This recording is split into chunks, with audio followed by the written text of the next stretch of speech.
see. Let me look at my notes. We stopped because the tape ran out. No, there was another reason first. The dog. The dog. The There was an dog. interruption. Oh, the dog, right. Yeah. I'll take the last question again, okay?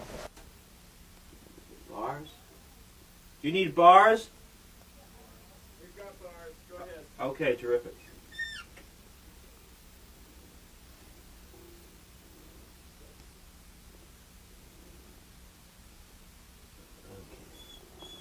Just get focused here.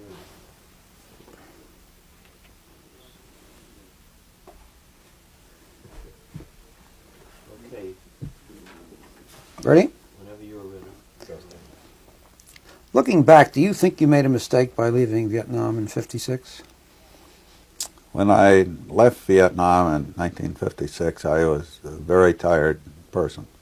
I felt that I should go someplace and sleep for about a month without getting up and trying anything else. So I was physically exhausted, and I'm not certain that by staying on in such a condition I could have been very helpful. Looking back from all this period, there are some things that I might have been able to do by staying that might have been very constructive and possibly even changed the course of events of what eventually happened. For example, the difficulties in part that Vietnam had, or the mistrust between individuals in leadership positions. For a time, even the president and vice president in South Vietnam had some personal feelings going between them that were wrong, and that ordinarily I could have brought them together by making them meet each other and face to face and talking. And which I had done previously, but these were essentially old friends who had started mistrusting each other, too busy to get in and talk to a person and be satisfied in a face-to-face conversation, and letting things drift when a mutual friend could have brought them together and had them just clear up something in a few moments. Do you think, looking back, that you were beginning to have some doubts about Diem's capacity to govern at that time? I didn't have doubts about his capacity to govern at that time, except in his being flexible enough to take in some of his loyal opposition, so to speak, and giving public men among them a chance to do public service. In this way, he had a smallness of character that I felt was unlike the man that I had seen mostly in him, and he simply let very useful parts of the political and social structure in Vietnam lay dormant or be opponents when they could very well have been pulling together and helping the common cause. Looking back again, what do you think went wrong in American policy in Vietnam between '54 and '61? American policy was based on views of Americans who were there, both as officials and as journalists and so on, observers. And as the observers would change, there were always a new generation, you might say, just learning about a country and finding much of it exotic and strange, but explainable to individuals in terms that he was most familiar with, which was his own background and culture. And gradually the Vietnamese image came out as quite an exotic, strange people with wearing strange clothes, looking strange to Americans, with a scenery backdrop that was very different from anything that we know. And as we started seeing them as strangers, the interpretation of their motives and so forth became that of strangers. So a lack of understanding gradually built up as more people were exposed. And in combat times, when Americans were in combat, I myself noticed that the decisive officials, the military leadership, and our political leadership there, as well as our economic leadership, kept acting largely as though Vietnam had just started as a country the day before they got there, and it was always new to them. And talking about things, you have to take time out with such people and explain, well, so-and-so is this close to the other one, or this part of the country is noted for this, and you can expect this to happen up there, and to get them reacquainted. This was reflected in a tremendous communication system that reflected the American genius to do things electronically, so that a tremendous amount of observations were flowing into Washington where the decisions were being made, in such quantities that they had to be put on computers to be read out and reflected and summed up. Computers don't think the way individuals do. We haven't developed the art yet where we can put in the necessary social science into mathematics to bring the right answers to us. So that some of the mistakes that were made in policy making, some of the little jarrings off the true path, came about by too much reliance on well, from knowing too much and letting machines do some thinking for us. From 1957 until 61, we had the mission there under Ambassador Durbrow, and the MAG commander was General Williams.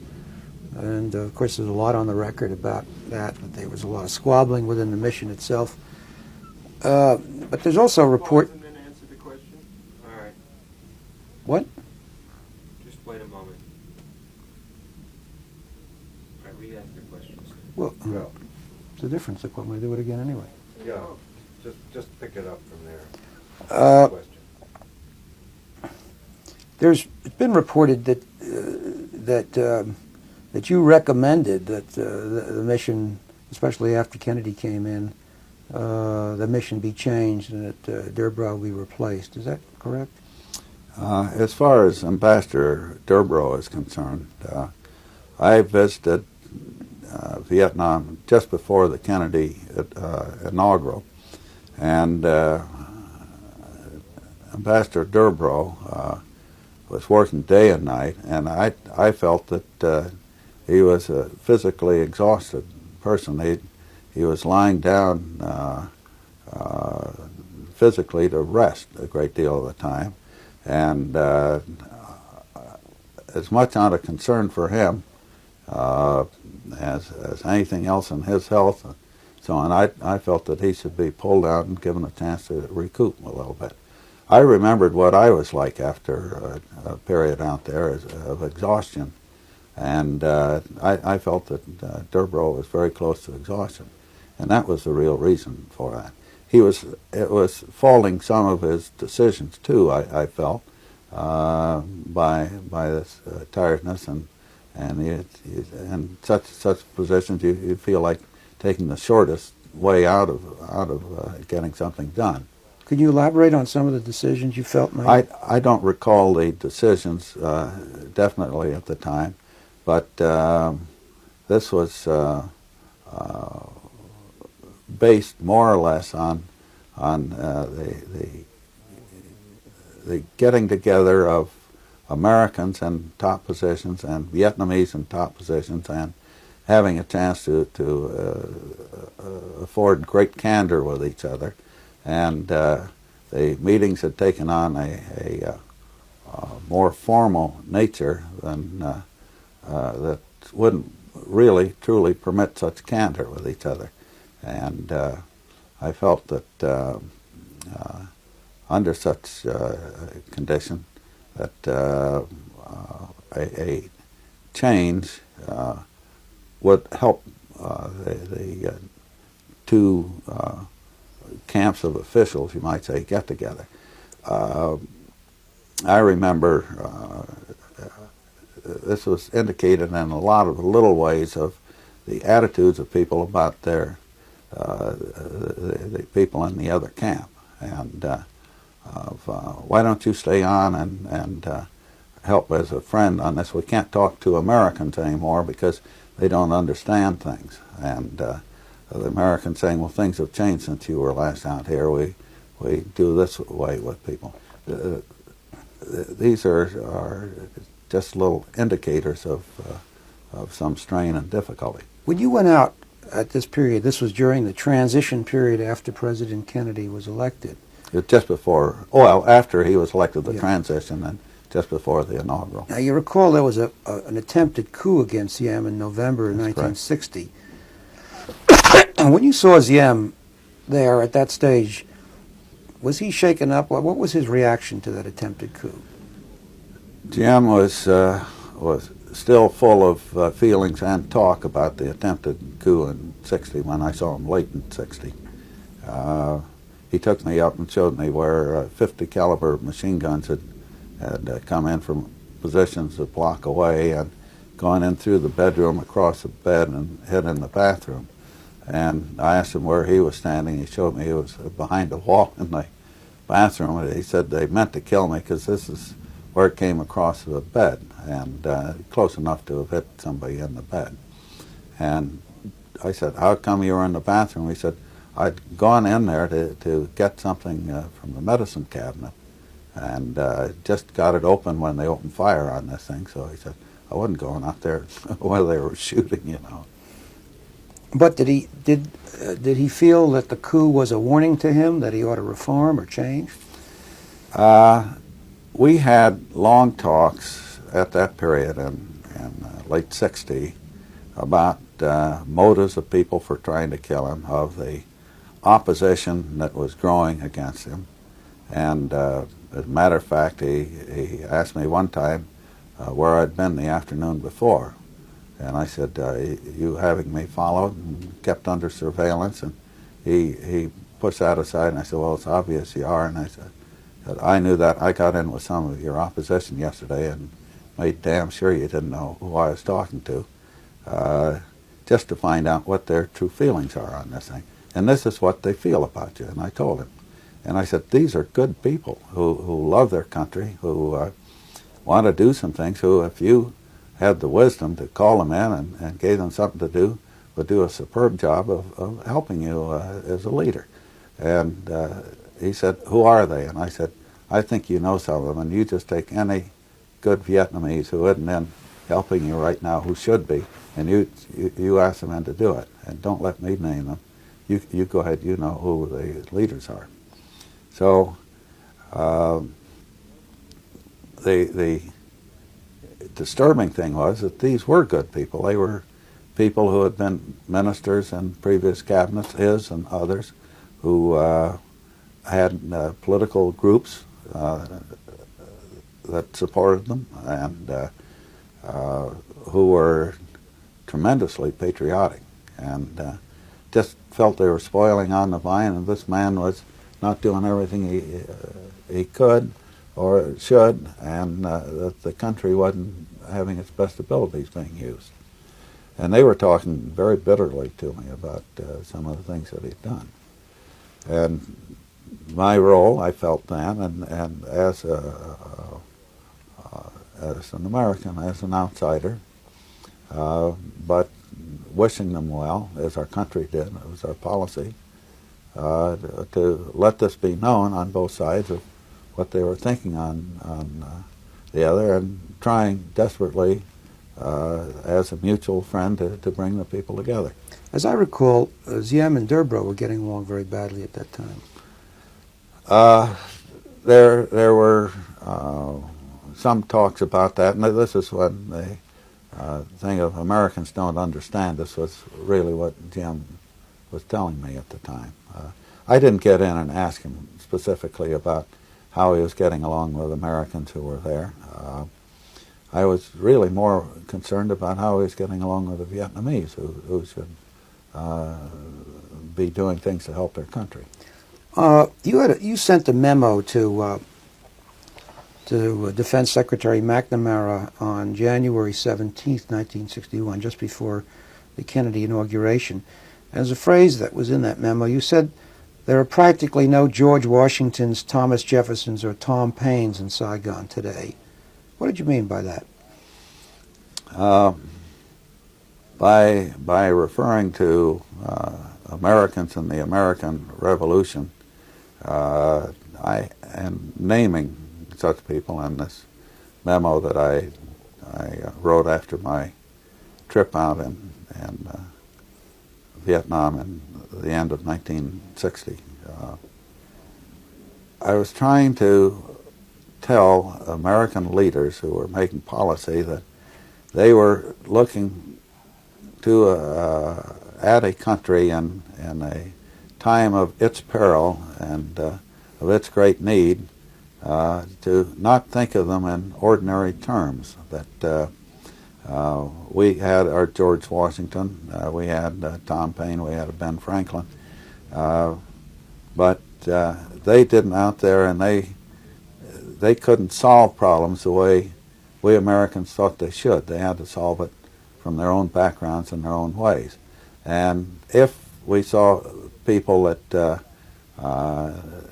didn't look as big in stature as our own heroes from our own revolution, we should have some compassion and some understanding and empathy with the people who were in a tough spot and help them overcome some of their difficulties without just saying, "You must do this," or "We want you to do this," and then walking away, and when it didn't done the way we'd like to see it, just be hypercritical of their performance. Were you beginning then to have doubts or lose some hope that the United States could encourage the South Vietnamese to act decisively enough against the communists?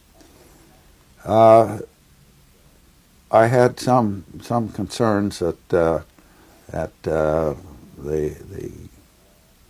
relationship between American advisors and Vietnamese officials and officers, that their behavior and work would be such that the Vietnamese would grow more confident and stronger and more expert in what they were doing.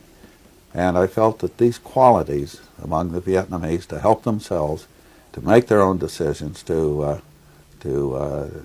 make the best uses of their capabilities and resources, were the critical factors in any struggle against North Vietnam.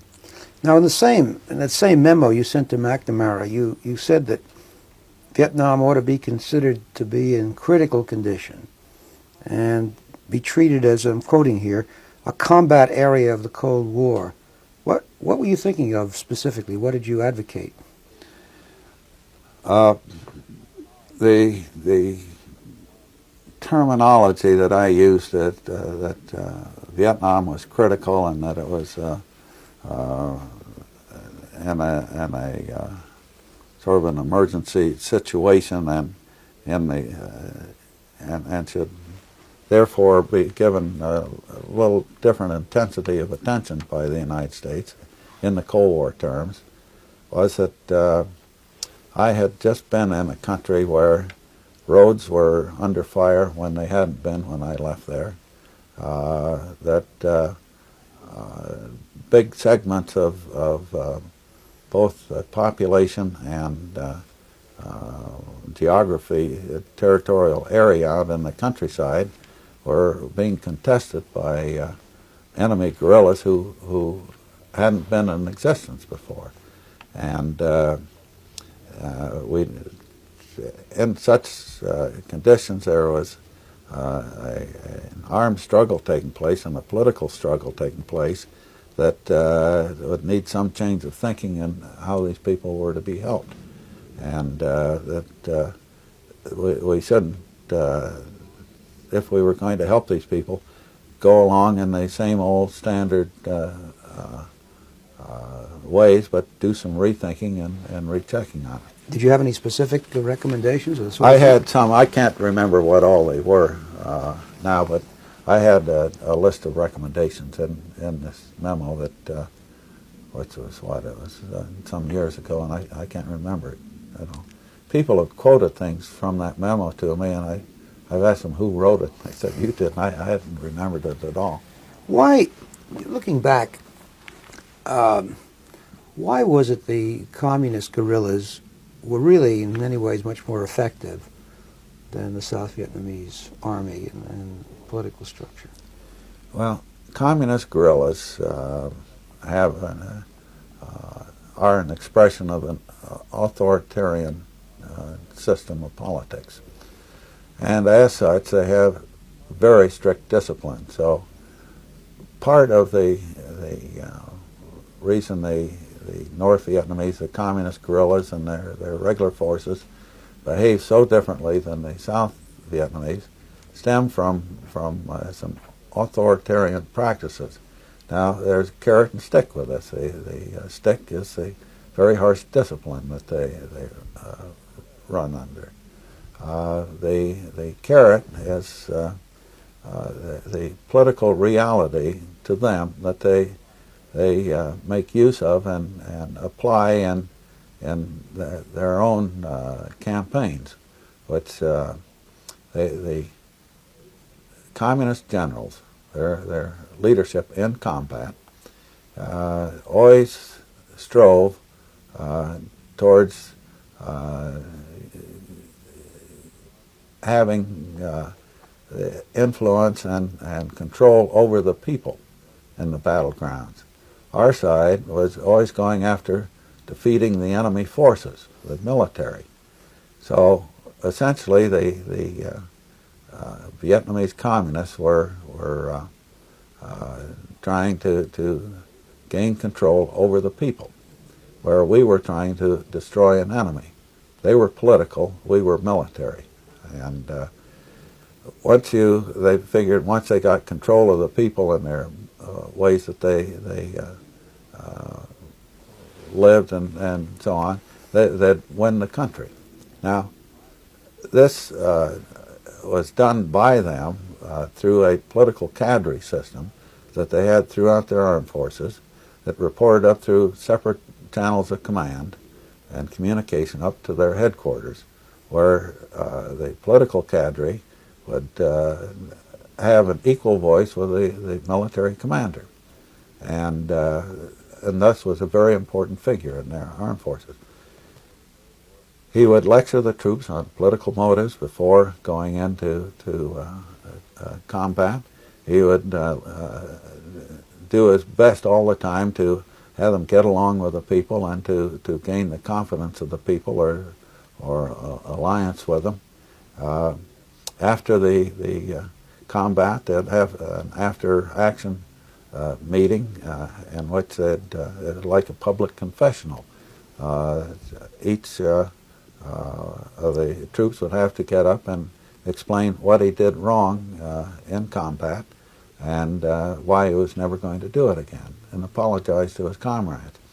Well, you can see what happens in combat when, afterwards you've got to stand up and talk to the man to the right and left of you how you let him down by either wrong thinking or an action at the time that wasn't all gung-ho as he was. So that the motivation of the forces was constantly at a high political pitch, and They were always being in a position of hearing explanations of why they were doing something and what its end results were supposed to be. Where on our side, we simply never got into a troop information and education program that we've had in this country, and the troops often only had vague notions of why they were in a place and were doing something for a government that they knew just the name of a few individuals in. Now, in a way, it's, you know, and not only by what you're saying, but in many ways by things you've written, and you seem to project a certain admiration for the way the communists organized themselves.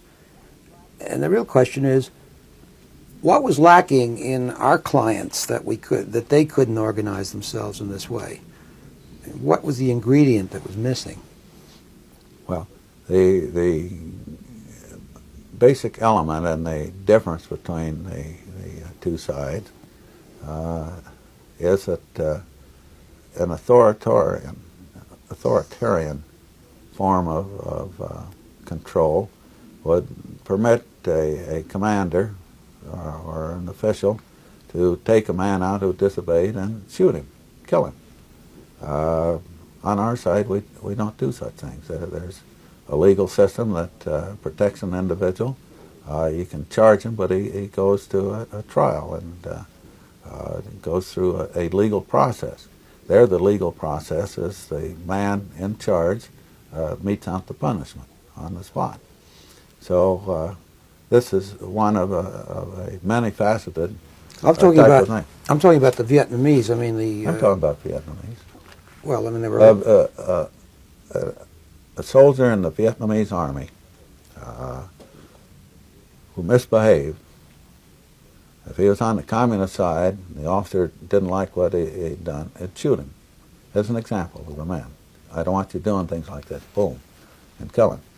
For the same type of thing in the Vietnamese army on our side, the officer would bring charges against him. And he'd be arrested and have to face a court-martial. And then they'd abide by whatever the judgment was for the punishment on that. What kind of response, when you talked to President Kennedy about Vietnam, what kind of policies did you recommend to him, and what was his response? What do you think he really wanted in Vietnam? I've only talked to President Kennedy about some very specific types of problems out in Vietnam, mostly in answers to questions that he'd have about that. And it would usually have been something that was a current and passing type of a problem. And as you asked me about that, I can't stop and think for a minute and recall specific answers. They weren't on any earth-shaking types of things at all. They were usually on some problem about getting a word to the Vietnamese leadership about something and how best to do it and types of things like that. And what do you think that would be the response if we said this out there? And sometimes it would be on proposals being put forward that since we control funds to these people, should we threaten, in essence, blackmail them into doing right by withholding funds on that? And usually my responses were along the lines of if the Vietnamese understood thoroughly what these were to be used for and the good of the Vietnamese people that would result from this thing, they would then understand and go ahead. And many times out there were misunderstandings that arose because the words that we use, the terminology, were unknown terms to Vietnamese. And not knowing what they were, but still not wanting to admit to an American that they didn't understand what the word meant, they would, and still wanted to get along with us, they'd sort of, oh yes, yes, we'll do that, without knowing what they were agreeing to. There was a very popular notion during the Kennedy administration, which was almost a fad about counterinsurgency, development of Green Berets and so forth. Did you share that idea that that a counterinsurgency program could be effective in Vietnam? Well, about counterinsurgency, and actually President Kennedy's personal interest in that, enthusiasm, I agreed with the thought that we needed smaller forces, more expert groups that could be tailored to fit some of the emergencies that we were seeing diplomatically in that period, so that we could respond in small enough ways that we didn't have to bring in all of our armed forces or declare war, but could solve problems economically and in ways that wouldn't impinge at all on the sovereignty of other nations, except enemies. And I don't see sending in big bombers and using lots of armor or sophisticated weaponry against small groups of people out in the countryside. Well, let me follow that up with a question. You remember there was the mission undertaken by General Taylor and Rostow to Vietnam in the end of 1961, and I gather you went along on that group. One of the things they recommended was putting American combat troops in. How did you feel about that proposal? As the war in Vietnam heated up during the early Kennedy days, and there were feelings that we should put combat troops in to Vietnam, I did what I could do, which wasn't enough, in expressing views about not getting Americans to fight in a war that conventional forces couldn't understand well enough to be truly effective in, which was a guerrilla type of war. That the war in Vietnam was such that if the Vietnamese couldn't help themselves sufficiently to be successful in having a viable country, that we as foreigners couldn't do it for them, and we should be able to withdraw gracefully if it became an impossible task. Now you can do that with small forces that are trained to work in very small groups. You can't do that when you commit a whole nation to something, which you do when you have the regular forces go into combat. Did you speak to Kennedy about that? I did at one time, but only very briefly. I talked to his brother Bobby about it several times. I wrote some memos. I wrote some memos to not to the President, but to the Secretary of Defense and to others who were seeing him. They had an informal discussion group that used to meet over at Bobby Kennedy's house, and I would talk to some of those who were going to those discussions and give them my viewpoints. At times, too, I would talk to others who were in and out as advisors and close to the top. But my own meetings there were always in response to specific questions that the President had. Now, in the report, in the recommendations that came out of the Taylor mission, one of them was that a high-level American be assigned as an advisor to Diem. And Diem, according to the record, asked for you. What happened to that idea? Why didn't you take that assignment? I don't know what ever happened at period of 1961, but one of the things that I do know is that I was discouraged from having anything to do with the problems in Vietnam, and as a matter of fact, turned around into looking at some of the things in our own hemisphere, in Latin America, because I got in on very few discussions of Vietnamese problems, and most of the military thinking and policy formulation was outside of my ken. Meetings were held I didn't know about it all. Well, and, why that is, this I don't know. Did the American military consider you kind of maverick, or?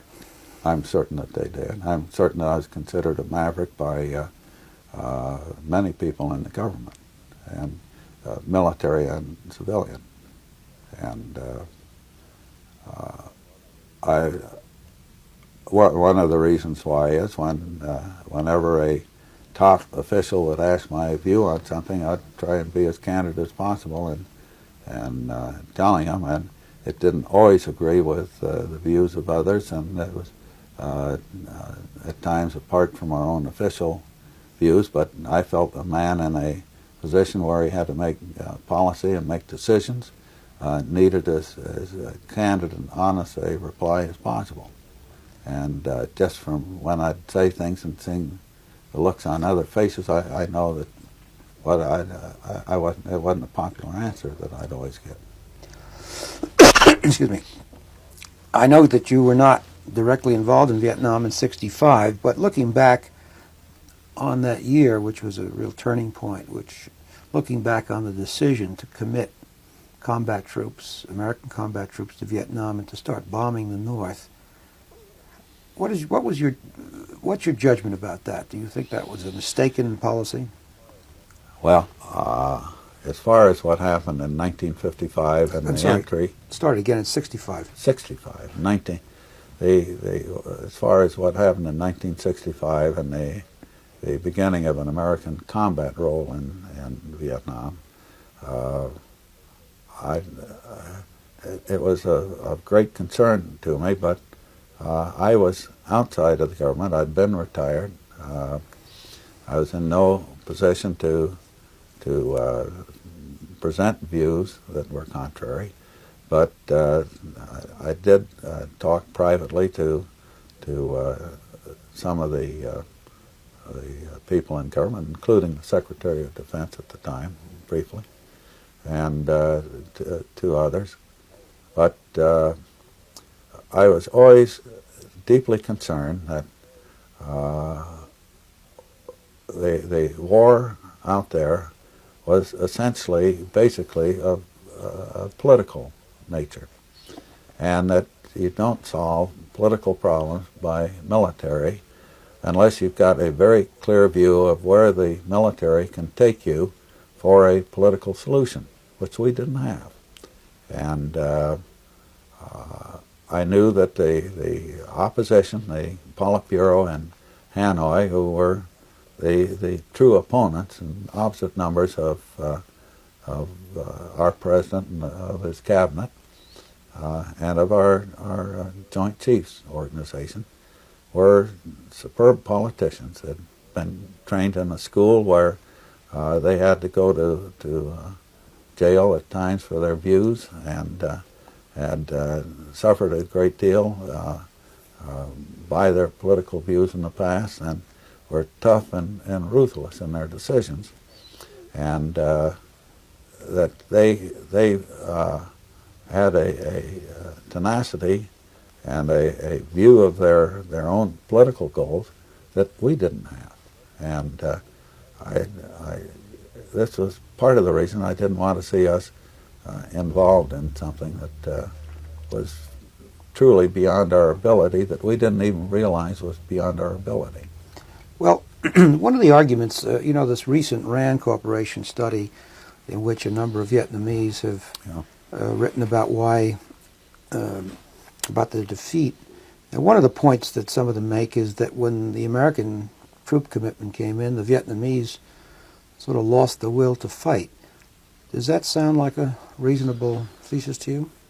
One of the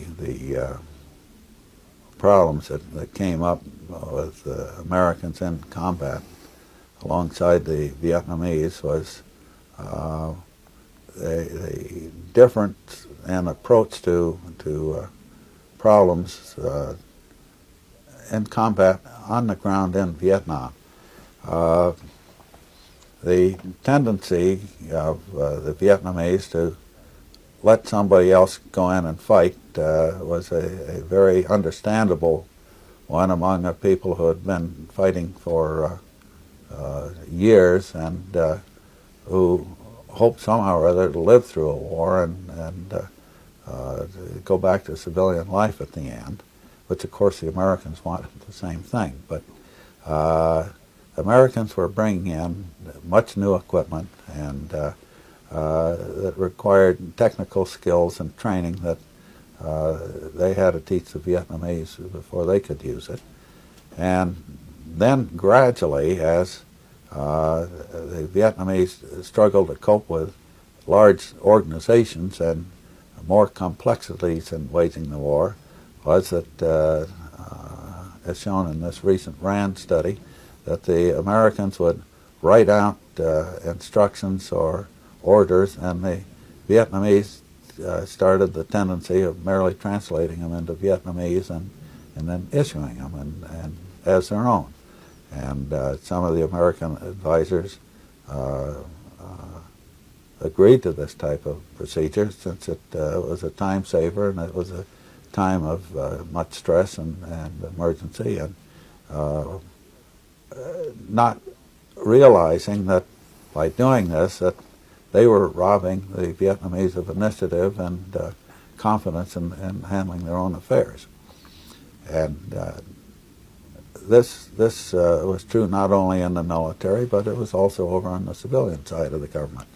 And it became a type of a thing where lots of the Vietnamese orders were translated from writings by Americans and recognized as such by the Vietnamese and sort of dismissed as not being truly Vietnamese and therefore not worth giving that all-out effort to. And this was part of the tragedy that happened in Vietnam. Why? How was your assignment to Vietnam arranged when you went back in '65? I went back in '65 at the request of Henry Cabot Lodge, who told me that it was at the request of President Johnson. And he had wanted me to go out there, he said, to help him, the ambassador, take care of the whole program of pacification that was going on, which was a military-civilian mix. And the problem that I ran into was that there were very fixed ideas. Excuse me. I'm sorry. I have to interrupt for a moment because you're getting a little